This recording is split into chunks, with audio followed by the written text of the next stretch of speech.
Shalom Bapak Ibu Saudara-saudari Jemaat GSKI Rehoboth Surabaya. Saya akan menyampaikan informasi kegiatan gereja untuk sepekan ke depan.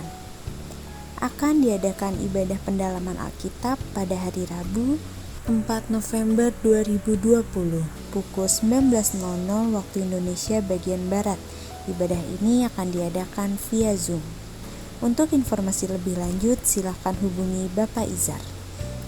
Untuk ibadah minggu depan pada tanggal 8 November 2020 akan diselenggarakan pada pukul 8.45 waktu Indonesia bagian Barat via YouTube channel GSKI Rehoboth Surabaya. Ibadah sekolah minggu diselenggarakan pada tanggal 8 November 2020 pukul 16.00 waktu Indonesia bagian Barat via Zoom. Untuk informasi lebih lanjut silakan hubungi Ibu Elizabeth. Sekian informasi untuk sepekan ke depan. Untuk informasi lebih lanjut, Bapak Ibu dapat melihat kontak yang tertera pada layar atau dapat melihat informasi dari sosial media kami melalui Facebook dan Instagram GSKI Rehoboth Surabaya. Selamat mengikuti ibadah, Tuhan Yesus memberkati.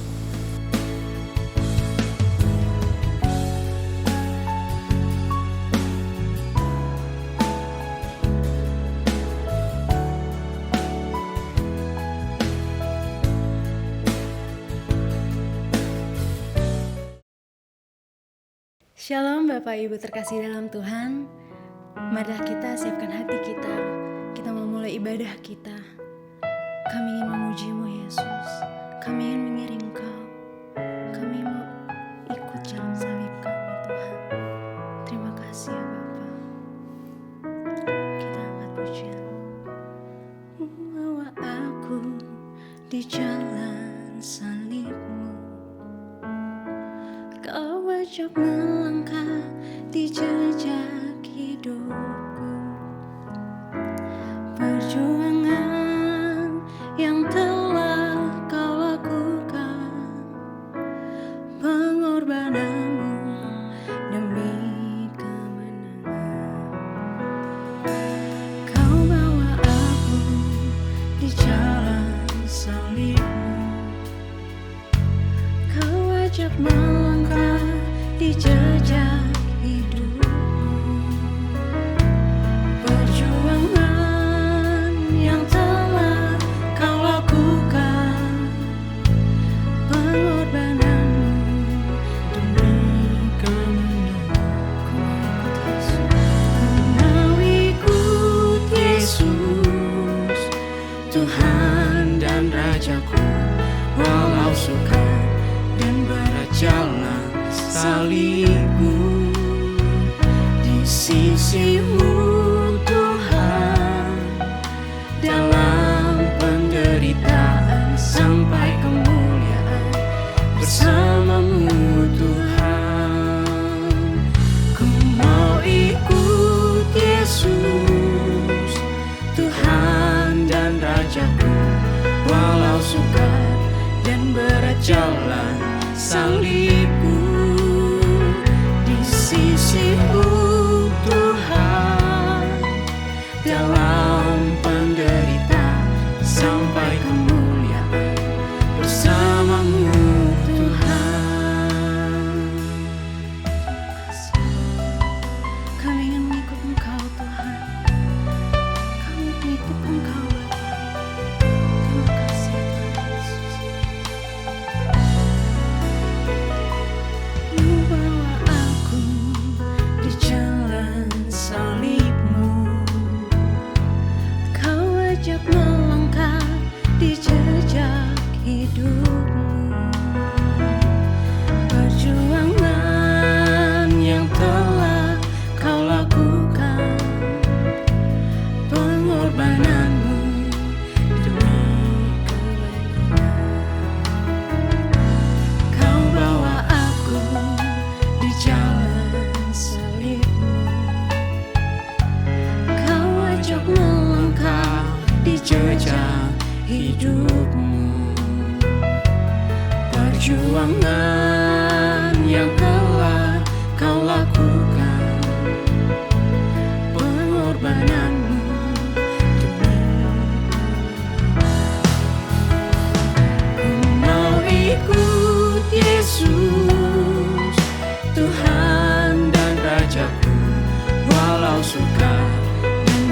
jalan salibmu.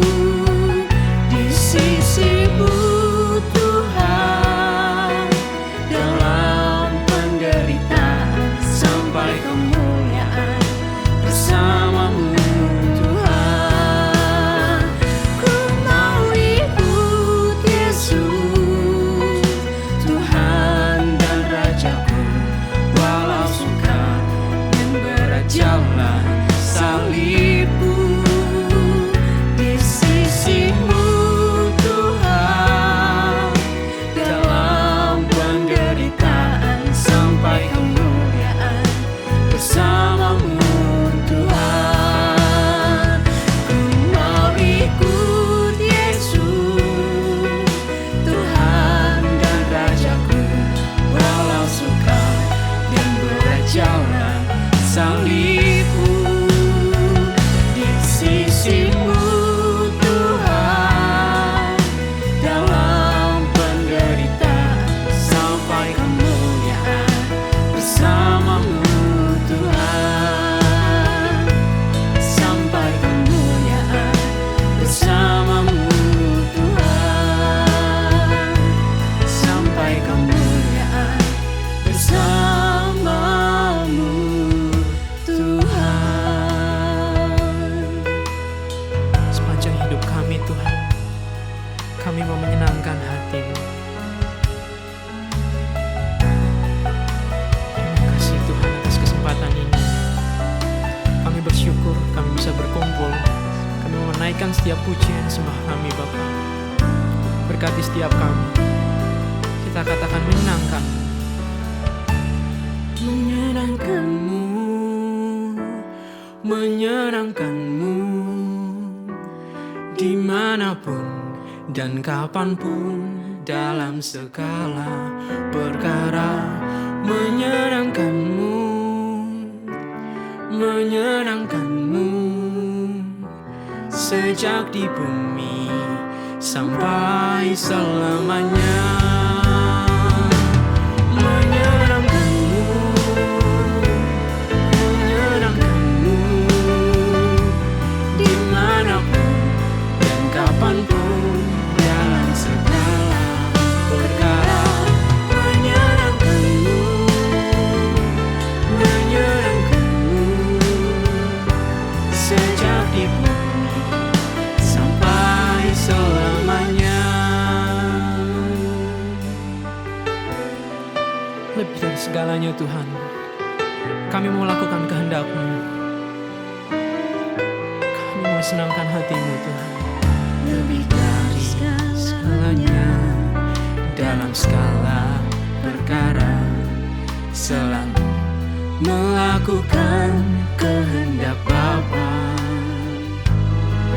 Dari waktu ke waktu, dimanapun berada, selalu menyenangkan hati-Mu Bapa.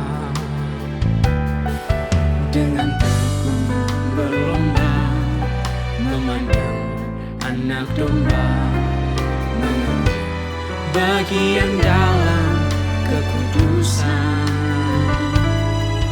Tekadku mengenakan serupa Yesus Tuhan, sesuai rencana-Mu yang semua. Menyenangkan-Mu, menyenangkan-Mu,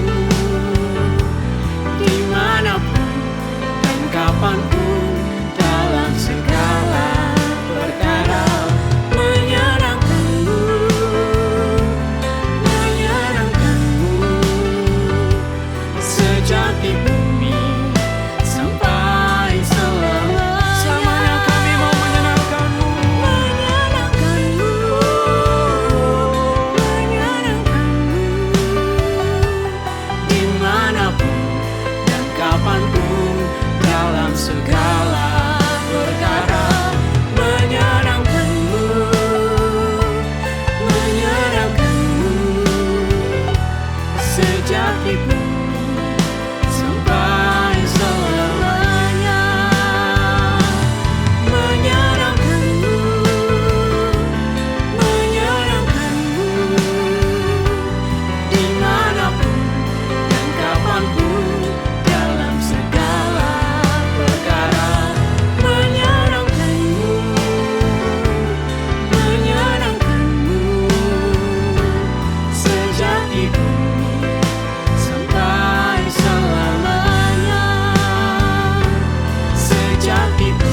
selamanya.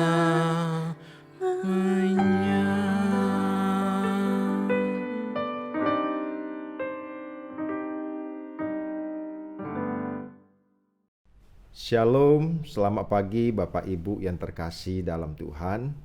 Pada pagi ini senang sekali saya bisa berjumpa dengan Bapak Ibu dimanapun berada. Kembali saya berharap dan saya berdoa agar kita semua tetap dalam penjagaan dan perlindungan Tuhan dimanapun kita berada. Senang sekali kita akan kembali belajar kebenaran firman Tuhan pada pagi ini. Untuk itu sebelum kita memulai dalam pemberitaan firman ini, saya mengajak Bapak Ibu yang terkasih dalam Tuhan, kita tundukkan kepala kita berdoa. Bapa di sorga, pagi ini kami bersyukur buat pemeliharaan-Mu sepanjang minggu yang lalu. Dan hari ini kami membuka hati pikiran kami untuk mendengarkan kebenaran firman-Mu. Tuhan, urapi hamba-Mu dengan hikmat marifat. Dan jadikan hamba-Mu juru bicara-Mu Tuhan, agar melalui pemberitaan firman-Mu pagi ini setiap kami diberkati. Kami serahkan pemberitaan ini dari awal, pertengahan hingga pada akhirnya. Segala hormat kemuliaan hanya bagi-Mu Bapa. Di dalam Yesus Kristus Tuhan kami bersyukur dan kami berdoa. Amin. Shalom jemaat Tuhan yang terkasih dalam Tuhan. Pemberitaan firman Tuhan pada pagi ini saya mengangkat dengan satu topik, perawan suci bagi Kristus. Perawan suci bagi Kristus. Perawan dalam bahasa Indonesia adalah seseorang yang belum pernah melakukan persetubuhan dengan siapapun. Perawan juga menunjukkan kesucian hidup seorang wanita ketika masih remaja sampai masuk di dalam jenjang pernikahan. Tentu untuk menjadi seorang yang perawan, tentu menjadi orang yang perawan tentu membutuhkan perjuangan. Perjuangan dengan segenap daya dan kekuatan untuk menjaga kesucian hidupnya. Tentu orang yang demikian pasti orang yang selalu memiliki tekad dan komitmen yang bulat agar tidak diperdaya oleh dunia dengan segala keindahannya, terutama dalam pergaulan. Hal ini senada dengan apa yang Rasul Paulus katakan di dalam 1 Korintus 15 ayat yang ke-33. Ayat ini berbicara, jangan kamu sesat, pergaulan yang buruk merusakkan kebiasaan yang baik. Tentu di sini kita tidak boleh bergaul dengan orang-orang yang tidak takut akan Tuhan. Sebab kalau kita bergaul dengan orang yang tidak takut akan Tuhan, itu akan mempengaruhi kebaikan yang telah kita lakukan. Lambat laun akan kita terkondisi dengan keadaan yang buruk dan kita akan tergarami olehnya. Hal ini adalah fakta kehidupan yang harus kita sadari. Jangan sekali-sekali kita bergaul dengan orang yang tidak takut akan Tuhan. Sebab kalau kita bergaul dengan orang yang tidak takut akan Tuhan, itu akan mempengaruhi kita. Tidak mungkin tidak terpengaruhi. Secara tidak langsung kita membuka hati kita dengan pergaulan yang buruk. Tentu itu spirit itu akan masuk di dalam diri kita. Untuk menjadi seorang yang perawan saja tidak mudah. Tetapi bisa kalau kita memiliki tekad dan komitmen yang bulat dan utuh untuk menjaga kesucian hidup. Terkait dengan hal ini sebagai anak Tuhan, dan kita telah menerima penebusan melalui karya Tuhan, melalui karya salib Tuhan Yesus 2000 tahun yang lalu, kita diperdamaikan dengan Allah. Setelah kita diperdamaikan dengan Allah melalui korban Yesus Kristus, kita dipanggil untuk memiliki cara hidup yang berkenan. Kita dipanggil untuk menjadi seorang perawan suci bagi Kristus. Hal ini terkait dengan penyataan Rasul Paulus di dalam 2 Korintus 11 ayat 3 sampai ayat yang kedua. Sekali lagi saya katakan, hal ini terkait dengan penyataan Rasul Paulus di dalam 2 Korintus 11 ayat 2 sampai yang ketiga. Sebab aku cemburu kepada kamu dengan cemburu ilahi, karena aku telah mempertunangkan kamu kepada satu laki-laki untuk membawa kamu sebagai perawan suci bagi Kristus. Ayat ketiga, tetapi aku takut kalau pikiran kamu disesatkan dari kesetiaan kamu yang sejati kepada Kristus, sama seperti Hawa diperdaya oleh ular dengan segala kelicikannya. Kita harus menyadari hanya melalui penebusan Tuhan Yesus Kristus dan karya salib yang memungkinkan orang percaya dikembalikan kepada rancangan semula. Tanpa melalui salib Kristus, dari manusia pertama sampai manusia terakhir, semua akan binasa, akan masuk ke api kekal. Tetapi Tuhan Yesus menebus kita dari cara hidup kita yang sia-sia, yang kita warisi dari nenek moyang ini, bukan dengan emas dan perak, tetapi dengan darah anak domba Allah. Darah yang tak bercacat, tak menoda. Itulah yang memungkinkan kita menerima perdamaian melalui karya salib Tuhan Yesus 2000 tahun yang lalu. Sebagai orang percaya, kita orang-orang yang berhutang nyawa. Kita berhutang nyawa atas kasih anugerahnya bagi kita. Kita yang berdosa dibenarkan. Kita yang terhilang diketemukan, supaya kita dikembalikan kepada rancangan semula. Tentu sebagai orang percaya kita harus bersyukur atas kasih setianya dan pengorbanannya di atas kayu salib. Sebab hanya melalui saliblah kita memperoleh perdamaian dan pengampunan dosa. Tidak ada pengampunan dosa tanpa karya salib. Tidak ada keselamatan tanpa korban Yesus. Ini harga mati yang dikerjakan oleh Tuhan Yesus 2000 tahun yang lalu. Oleh sebab itu kita senantiasa harus merendahkan diri di hadapan Tuhan. Sebab sejauh timur dari barat, demikianlah pelanggaran kita tidak diingat oleh Tuhan. Kesalahan kita diampuni, dosa-dosa kita disucikan oleh darah Yesus Kristus. Tentu melalui perdamaian inilah yang memungkinkan kita untuk dipanggil menjadi seorang yang perawan bagi Kristus. Untuk menjadi seorang yang perawan dengan Kristus, Paulus membahasakan dengan kalimat mempertunangkan kita kepada satu laki-laki untuk membawa kita sebagai perawan suci bagi Kristus. Kita dipertunangkan melalui korban Tuhan Yesus kepada Kristus agar kita menjadi seorang yang perawan bagi Kristus. Waduh, ini panggilan yang mulia. Ini panggilan yang istimewa yang hanya bisa dialami oleh orang-orang yang telah menerima karya salib Kristus. Hanya diterima oleh orang-orang yang telah menerima penebusan dan pengampunan dosa. Dalam ayat 3 kalau kita membaca, tetapi aku takut kalau pikiran kamu disesatkan dari kesetiaan kamu yang sejati kepada Kristus, sama seperti Hawa diperdaya oleh ular dengan kelicikannya. Di sini kita melihat ada manuver dari kuasa kegelapan yang berusaha mempengaruhi kehidupan kita sebagai orang percaya. Kita yang telah menerima anugerah dan pengampunan dosa, ternyata kuasa gelap dengan segala kelicikannya berusaha membuat kita tidak dikembalikan kepada rancangan semula dengan kehidupan yang tidak berkenan kepada Tuhan. Tentu dalam hal ini kita harus memiliki tekad dan komitmen tidak membuka peluang bagi setan atau dunia itu mempengaruhi hati pikiran kita.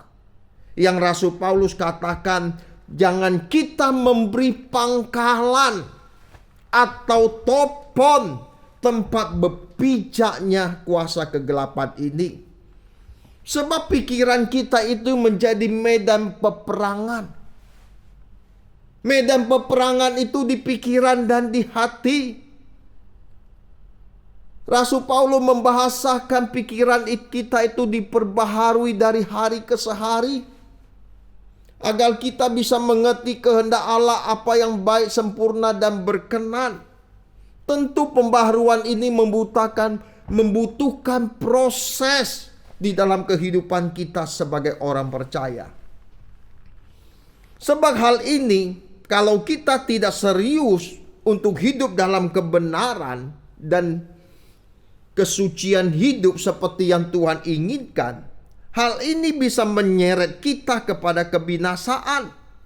Jangan sampai, kata Rasul Paulus, kita disesatkan dari kesetiaan kita yang sejati kepada Kristus. Inilah yang Rasul Paulus sampaikan kepada jemaat Korintus pada waktu itu. Kita tahu jemaat Korintus adalah jemaat yang penuh dengan karunia-karunia roh. Tentu memiliki prestasi dalam pelayanan. Tetapi Rasul Paulus melihat mereka itu masih dipengaruhi pikirannya dari kesetiaan yang sejati, diperdaya oleh ular, sama seperti Hawa diperdaya oleh ular dengan segala kelicikannya. Bayangkan, Hawa saja diperdaya oleh ular dengan kelicikannya. Hawa itu yang seharusnya menjadi contoh bagaimana hidup berkenan kepada Tuhan dan melakukan segala sesuatu tepat seperti yang Tuhan kehendaki. Tetapi Hawa ini diperdaya oleh ular dengan segala kelicikannya. Alkitab sendiri mencatat dengan jelas dan tegas bahwa ular itu adalah binatang yang paling cerdik dan licik. Ular itu boleh berganti kulit dari bulan ke bulan, tahun ke tahun, bahkan ribuan tahun sekalipun. Namun ular tetaplah ular dan sangat berbisa. Kita harus hati-hati dengan manuver kuasa kegelapan ini. Jangan remeh. Memang kita telah menerima karya salib Kristus. Kita telah menerima korban Tuhan Yesus Kristus. Tetapi pikiran kita, hati kita harus benar-benar kita jagai dengan hidup takut akan Tuhan. Jangan ceroboh. Jangan anggap remeh kuasa kegelapan ini. Kalau Petrus membahasakan, iblis itu seperti singa yang mengaum-ngaum. Dia ingin mencari mangsa dan menerkamnya. Hanya melalui karya saliblah kita dimerdekakan dari kuasa kegelapan. Tentu dunia dengan pengaruhnya begitu kuat untuk menyeret orang percaya dari kesetiaan kita yang sejati kepada Kristus, kepada dunia ini. Oleh sebab itu pada kesempatan pagi ini, kita mau sungguh-sungguh memiliki komitmen dan tekad untuk menjadi seorang yang perawan bagi Tuhan. Menjadi seorang yang perawan bagi Kristus.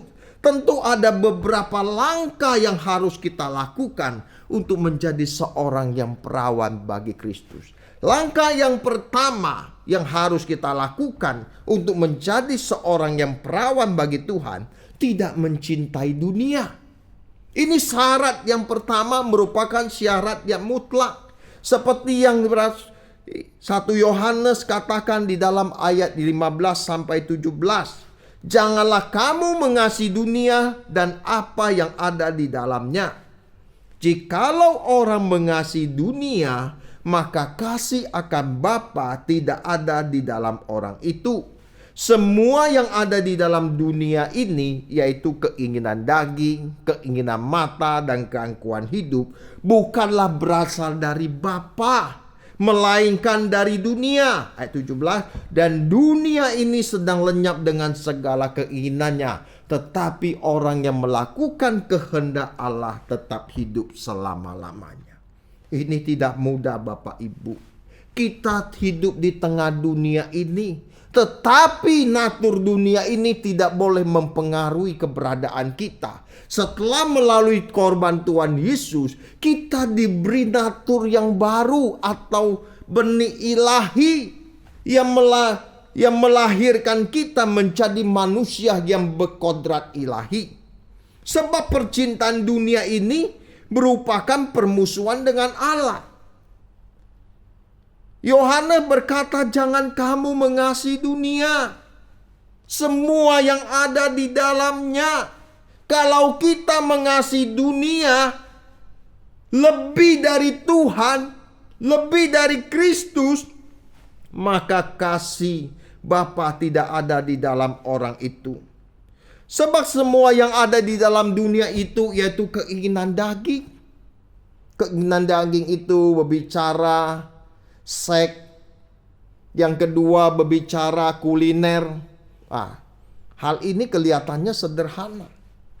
Tetapi berapa banyak yang terikat dengan dosa jenis ini? Melakukan hubungan seks yang bukan dengan pasangannya. Memang nikmat, tetapi dalam pemandangan Tuhan itu adalah kekejian. Itu adalah dosa. Kita bertobat dari cara ini. Sebab kita telah dipanggil dari kegelapan ke dalam terang yang ajaib, supaya kita memberitakan perbuatan-perbuatan yang besar dari Dia. Jangan sampai dosa ini membelenggu kita dan akhirnya membinasakan kita. Dan orang yang hidup dalam keinginan daging tidak mungkin berkenan kepada Tuhan. Jangan sampai kita melukai hati Tuhan dengan hal-hal yang menyakitkan hati Tuhan. Sebab kita dipanggil bukan melakukan apa yang cemar, tetapi apa yang kudus. Belum lagi kita berbicara keinginan mata, apa yang kita lihat, apa yang kita lirik. Waduh, ini tidak mudah. Mata ini harus kita belajar, kita salibkan. Jangan apa yang kita lihat kita cepret. Waduh, mobilnya bagus ya, kita tumpang tangan, kita doakan biar mobil ini punya kita. Kita tumpang tangan bila perlu pakai doa puasa. Waduh, banyak ada yang begitu. Tapi di gereja Suara Kebenaran Injil tidak mengajarkan begitu. Kita diajar bagaimana memiliki cara hidup yang benar. Jangan banyak keinginan kita cuma satu. Sebab keinginan itu bisa menjadi belenggu yang akhirnya bisa membinasakan kita. Untuk lepas dari belenggu ini hanya korban Tuhan Yesus. Hanya karya salib Kristus, tidak ada cara lain.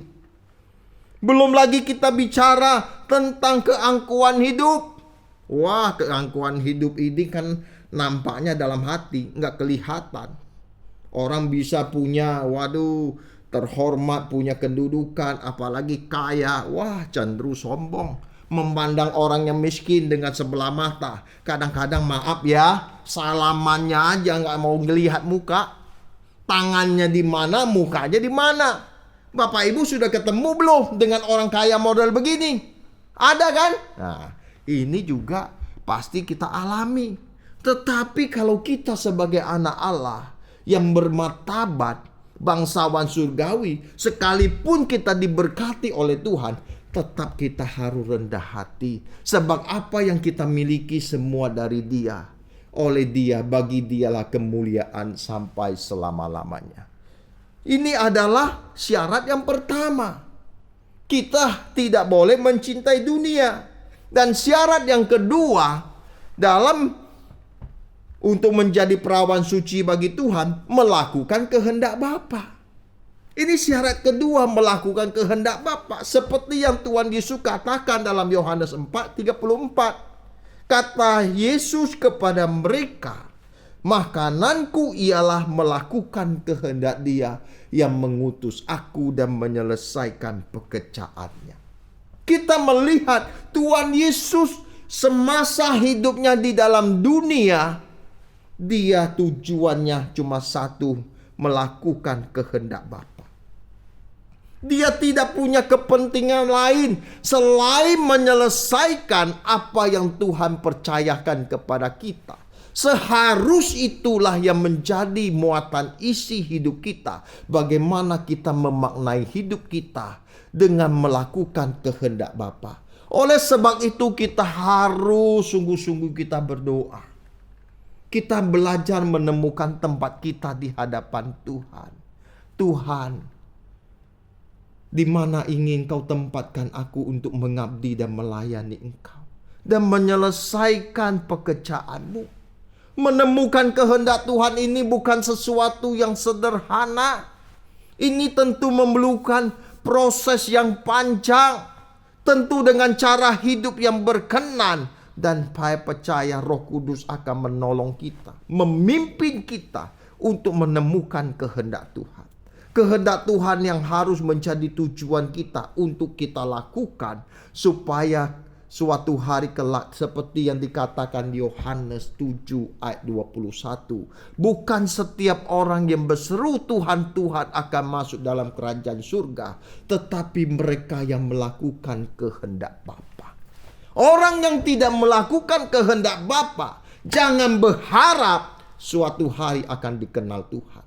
Ternyata dalam ayat selanjutnya, orang-orang yang tidak melakukan kehendak Bapa, sekalipun mereka sudah memiliki prestasi pelayanan, mengusir setan, mengadakan mujizat, bernubuat, dan seterusnya, tetapi pada hari itu Tuhan berkata, aku tidak pernah mengenal engkau. Waduh Bapak Ibu, ini ngeri.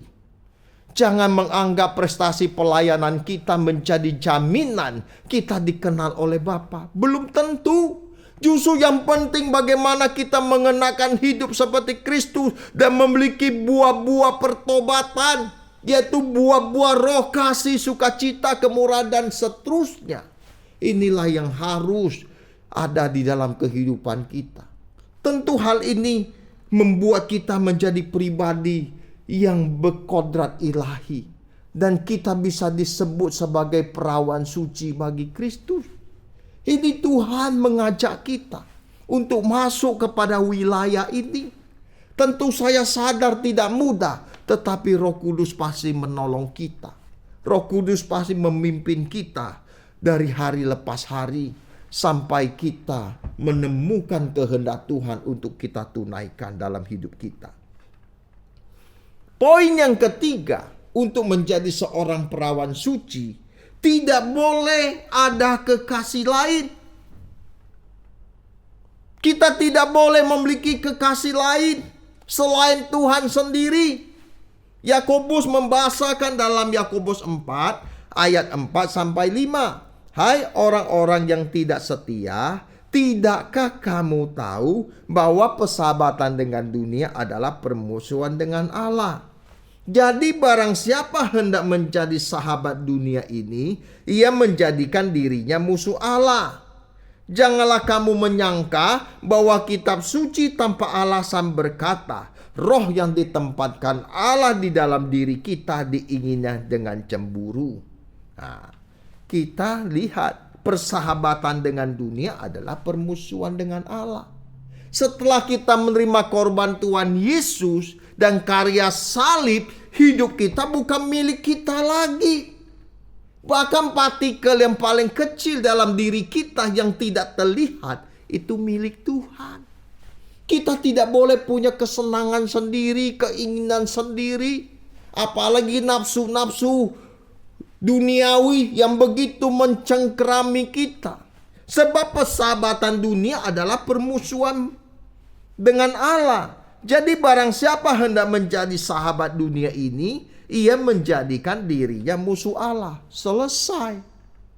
Kalau kita menjadi musuh Allah, waduh, kita nggak punya bahasa atau kalimat lagi yang mesti kita katakan. Berarti kita benar-benar memposisikan diri kita sebagai seturu salib Kristus. Karena pecintaan dunia itu telah memikat kita, mencengkerami kita, membelenggu kita, sehingga kita tidak memiliki ruang hati kita untuk Tuhan. Kalau ini yang masih terjadi dalam hidup kita, ayo kita tinggalkan, kita bertobat. Tuhan tolong aku. Tuhan tolong aku, beri aku. Ini kita melepaskan kekasih lain. Melepaskan kekasih ini sama juga kita menikam diri kita, menyalibkan daging kita. Dan inilah harga yang harus kita bayar supaya kita bisa menjadi perawan suci bagi Tuhan. Yang terakhir, untuk menjadi perawan suci bagi Tuhan, kita tidak boleh hidup dalam dosa. Sebab 1 Petrus 1 berkata, sebab ada tertulis, kuduslah kamu sebab aku kudus. Ini panggilan yang mutlak. Bukan hanya bagi seorang pembicara pendeta, tetapi bagi setiap orang yang percaya kepada Kristus, wajib memiliki hidup seperti ini. Kita harus hidup dalam kesucian, hidup dalam kekudusan. Ini tidak bisa ditawar. Sebab kalau kita hidup dalam dosa, jangan berharap kita dikenal Tuhan. Dan tidak mungkin orang yang hidup dalam dosa, dia berkenan kepada Tuhan. Sebab upah dosa adalah maut, tetapi kasih karunia Allah hidup yang kekal. Maut itu berbicara bukan hanya kematian, tetapi maut menunjukkan keterpisahan seseorang dengan Tuhan sebagai sumber kehidupan itu sendiri. Ini mengerikan. Rulasinya bukan setahun, 2 tahun, 3 tahun, tetapi kekal. Oleh sebab itu kita mau berubah, kita mau bertobat, kita mau meninggalkan cara hidup kita yang sia-sia. Sehingga suatu hari ketika kita menutup mata atau Tuhan Yesus datang kembali bersama para malaikatnya, kita menyongsong Tuhan di angkasa. Biar melalui kebenaran firman Tuhan pagi ini Bapak Ibu, kita diubahkan dan diberkati supaya kita mempersembahkan hidup kita untuk menjadi perawan-perawan suci bagi Kristus. Inilah kehormatan yang melebihi segala prestasi berkat apapun yang kita boleh raih di dalam dunia ini. Biar kebenaran ini memberkati kita semua. Amin. Kita tundukkan kepala, kita berdoa. Bapa, terima kasih. Aku bersyukur dan terima kasih buat kebenaran-Mu yang telah kami dengar. Engkau melihat Tuhan lewat pemberitaan ini ada hati-hati yang Tuhan jamah, yang Tuhan baharui. Tuhan tolong mereka, baharui mereka, agar mereka menjadi manusia yang baru di dalam Engkau. Segala ikatan dosa yang belenggu mereka, Tuhan lepaskan. Tuhan lepaskan oleh korban Tuhan Yesus segala kutuk dosa, kutuk maut, dan segala kutuk aku cabut, aku patahkan. Biarlah pemulihan Tuhan atas mereka, kekasih-kekasih-Mu. Tuhan berikan anugerah-Mu dan pengampunan-Mu bagi mereka. Terima kasih Tuhan kalau pagi ini kami boleh mendengar kebenaran ini. Biar kebenaran ini mengubah seluruh perjalanan hidup kami mulai hari ini. Terima kasih Bapa. Dalam nama Yesus Kristus kami berdoa. Amin. Amin. Bapak Ibu yang terkasih dalam Tuhan, mari kita bangkit berdiri. Kita akan memasuki prosesi perjamuan kudus. Untuk itu mari kita tundukkan kepala, kita berdoa. Bapa di sorga, kami mohon anugerah-Mu, kasih karunia-Mu dan pengampunan-Mu atas segala dosa kesalahan yang kami perbuat. Tuhan sucikan, Tuhan basuh kami dengan darah putra-Mu sendiri. Tuhan, roti dan cawan yang ada di tangan kami menjadi tanda pengorbanan-Mu 2000 tahun yang lalu. Di mana 2000 tahun yang lalu Engkau telah mati untuk menebus segala dosa kesalahan kami. Terima kasih Bapa. Dalam nama Yesus Kristus kami berdoa. Mari ikuti apa yang saya katakan, Bapak Ibu yang terkasih dalam Tuhan. Mari ikuti apa yang saya katakan. Dalam nama Tuhan Yesus Kristus, aku percaya bahwa tubuh Yesus telah dipecah-pecahkan. Darah Yesus telah ditumpahkan bagi pengampunan dan dosa-dosaku. Oleh korban Tuhan Yesus, aku percaya aku dibebaskan dari kutuk dosa, kutuk maut, dan segala kutuk dan api kekal. Oleh korban Tuhan Yesus, aku telah memperoleh pengampunan dosa, keselamatan, hidup kekal, kesembuhan, pemulihan, kemenangan, dan kelimpahan berkat di dalam Tuhan. Oleh korban Tuhan Yesus, aku percaya dan menerima bahwa aku milik Tuhan untuk mengabdi dan melayani bagi Tuhan Yesus dengan segenap hidupku dan selamanya. Mari kita nyanyikan lagu ini, salibnya, salibnya.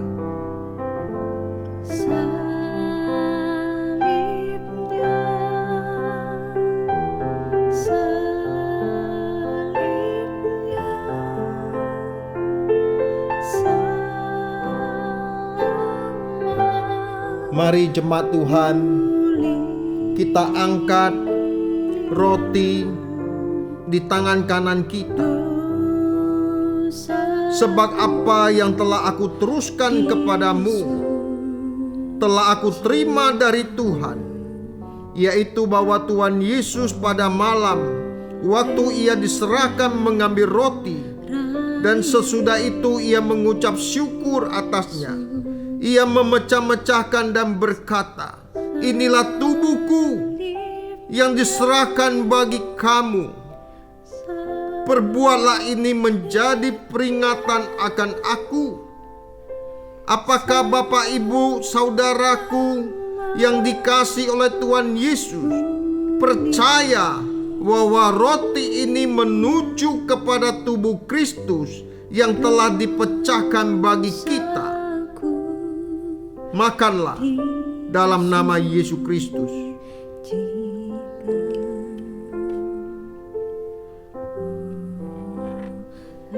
Mari kita angkat anggur di sebelah kanan kita.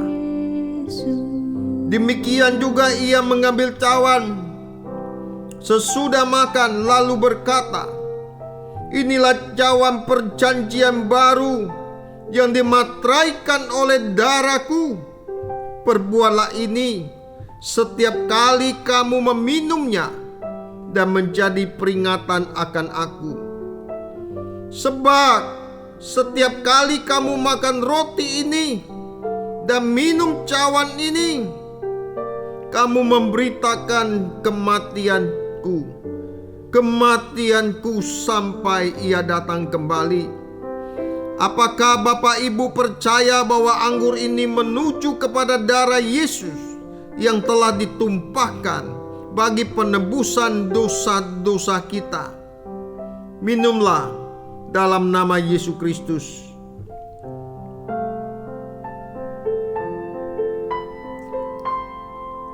Bapa di sorga, terima kasih buat perjamuan yang Tuhan berikan kepada kami.